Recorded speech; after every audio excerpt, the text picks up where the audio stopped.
কোনো লোক যদি মনে করে যে আমি প্রত্যেকটি জুমাতে একটা করে আমল ধরবো, নেকির কাজ ধরবো, আর একটা করে গুনহাকে তওবা করব, ওর বয়স 5 বছর হতে হতে ও আল্লাহর ওলি হয়ে যাবে, তো ওটা নিয়তি নেই, ওটা আমাদের ভিতরে নিয়তি নেই। জি, এটা কেন? এটা কেন? দেখেন, আল্লাহ কোরআনের একটা আয়াত বলছেন, বিসমিল্লাহির রহমানির রহিম, ইয়া আইয়ুহাল্লাযীনা আমানু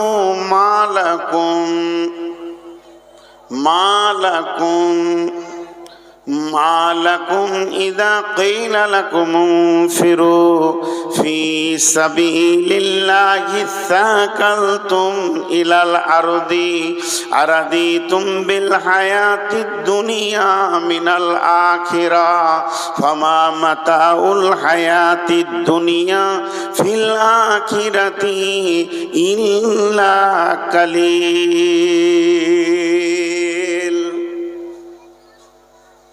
এখান থেকে আমি একটু অংশ লিব, বেশি লিব না।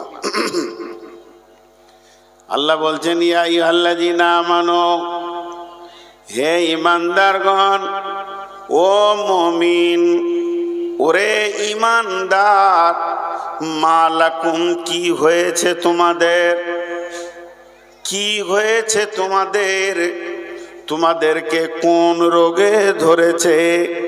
ইদা কিলা লাকুম ইনফিরু ফি সাবিলিল্লাহ, যখন তোমাদেরকে বলা হয় তোমরা আল্লাহর রাস্তায় বেরিয়ে এসো, আল্লাহর দ্বীনের জন্য বেরিয়ে এসো, তোমাকে যখন মার্কেটে ডাকা হয় তুমি চলে যাও, চায়ের দোকানে ডাকা হয় তুমি চলে যাও, তাসের আড্ডাতে ডাকা হয়, কতক্ষণ চলবে জানে না, তাও তুমি চলে যাও।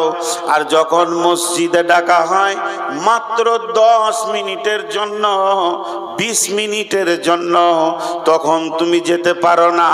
হিস্সা কালতুম ইলাল আরদি, তখন তুমি জমিনকে আঁকড়ে ধরে লাও। আল্লাহ বলছেন, আরাজিতুম বিল হায়াতিদ দুনিয়া, তুমি কি রাজি হয়ে গেছো এই দুনিয়াটাকে নিয়ে?